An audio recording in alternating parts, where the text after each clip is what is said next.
Hello അസ്സാം വലൈക്കും. ഇന്ന് ഞാൻ വന്നിട്ടുള്ള ഒരു പെർഫെക്റ്റ് ദം ബിരിയാണിയുടെ റെസിപ്പി ആയിട്ടാണ്. ഇത് ഒരു പാത്രം എടുത്തിട്ട് അതിലേക്ക് നമ്മൾ ഉള്ളി, തക്കാളി, ക്രഷ് ചെയ്ത, ഒരിക്കലും അരക്കരുത്, ക്രഷ് ചെയ്ത ഇഞ്ചി, പച്ചമുളക്, വെളുത്തുള്ളി. പച്ചമുളക് കുറച്ച് അധികം എടുക്കാം, നമ്മൾ എരിവിന് വേറെ ഒന്നും ഇടുന്നില്ല. അതിനുശേഷം ക്രഷ് ചെയ്ത് അതിലേക്ക് ഇട്ടിട്ട് മല്ലിയില, പുതിനയില ഉണ്ടെങ്കിൽ ഇടുക, കരിവേപ്പില. ശേഷം അതിലേക്ക് ആവശ്യത്തിനുള്ള ഉപ്പിടുക, കല്ലുപ്പാണെങ്കിൽ ഏറ്റവും നല്ലതാട്ടോ. ശേഷം അതിലേക്ക് പെരുംജീരകത്തിൻ്റെ പൊടി, മഞ്ഞൾപ്പൊടി വളരെ കുറച്ചായിട്ട് ഇടുന്നത്. പിന്നെ അതിലേക്ക് ഞാൻ 1 ടീസ്പൂണോളം ഗരം മസാല ഇട്ടിട്ടുണ്ട്. അതിലേക്ക് പുളിക്ക് വേണ്ടി തൈര്, ചെറുനാരങ്ങ പുളിയുള്ള തൈരാണ്, ചെറുനാരങ്ങ സ്കിപ്പ് ചെയ്യട്ടോ. അതിലേക്ക് നമ്മൾ കേക്ക് വെച്ച് ബീഫ് ഇട്ടിട്ട് നല്ലോണം കൈ വെച്ച് മിക്സ് ചെയ്ത് നമ്മൾ മാറ്റിയേക്കുക. ഈ സമയം നമുക്ക് ഉള്ളി ഫ്രൈ ചെയ്തെടുക്കുക. ഈ ഉള്ളി ഫ്രൈ ചെയ്ത ഓയിലിൻ്റെ പകുതി നമ്മൾ ഇതിലേക്ക് ഒഴിച്ചെടുത്തിട്ട് ഒരു 5 മിനിറ്റും കൂടി റെസ്റ്റ് ചെയ്യുന്നുണ്ട് കേട്ടോ. ശേഷം ഇത് നമ്മൾ കുക്കറിലേക്ക് ഇട്ടിട്ട് നല്ലോണം ഒന്ന് വിസിലടുപ്പിച്ചെടുക്കുക. ഒരു 90% വെന്താൽ മതി. ഈ സമയം നമുക്ക് നെയ്ച്ചോറ് ഉണ്ടാക്കാം.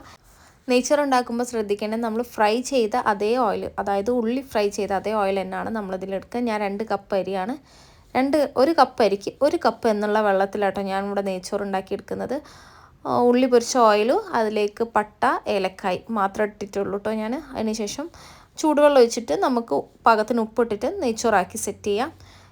ഈ സമയം നമ്മൾ കുക്കറിൽ വിസിലൊക്കെ പോയി കഴിഞ്ഞതിന് ശേഷം നമ്മളൊരു പാത്രത്തിലേക്ക് ദമ്മിടാൻ വേണ്ടിയിട്ട് നമ്മൾ നെയ്ച്ചോറ് ഒരു പകുതി ലെയറാക്കുക. ശേഷം അതിലേക്ക് നമ്മൾ ഫ്രൈ ചെയ്ത് വെച്ച ഉള്ളി, കാഷ്യൂ നട്ട്സൊക്കെ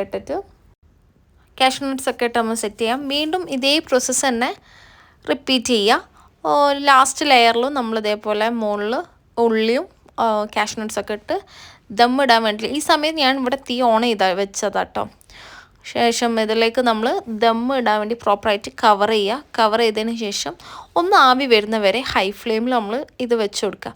ഹൈ ഫ്ലെയിമിൽ വെച്ചതിന് ശേഷം ആവി വന്നെന്ന് കണ്ട എന്തെങ്കിലും വെയിറ്റുള്ള സാധനം ഇട്ട് വളരെ സിമ്മായിട്ടുള്ള ഒരു 30 മിനിറ്റ്സ് നമുക്ക് കുക്ക് ചെയ്തിട്ട് നമുക്ക് പെർഫെക്റ്റ് ആയിട്ടുള്ള കോഴിക്കോടൻ സ്റ്റൈൽ ദം ബിരിയാണി. ഇത് പ്രോപ്പർ ദമ്മാണെന്ന് ഞാൻ ഒരിക്കലും പറയില്ല കേട്ടോ. കാരണം പ്രോപ്പർ ദമ്മിൽ നമ്മൾ വേവിക്കാതെ വെച്ച ബീഫിന് അതിൻ്റെ മുകളിൽ പകുതി വെന്ത റൈസ് വെച്ചിട്ട് മൈദ ഒട്ടിച്ചിട്ട് ഇതാക്കുക കേട്ടോ ചെയ്യാം. അപ്പോൾ ഇത് പ്രോപ്പർ ദം ബിരിയാണിയല്ല, എന്നാലും ഭയങ്കര ടേസ്റ്റ് ആയിട്ടുള്ളൊരു ബിരിയാണിയാണ്. നിങ്ങൾക്ക് ഇഷ്ടപ്പെടുകയാണെങ്കിൽ ഒന്ന് ട്രൈ ചെയ്യുക.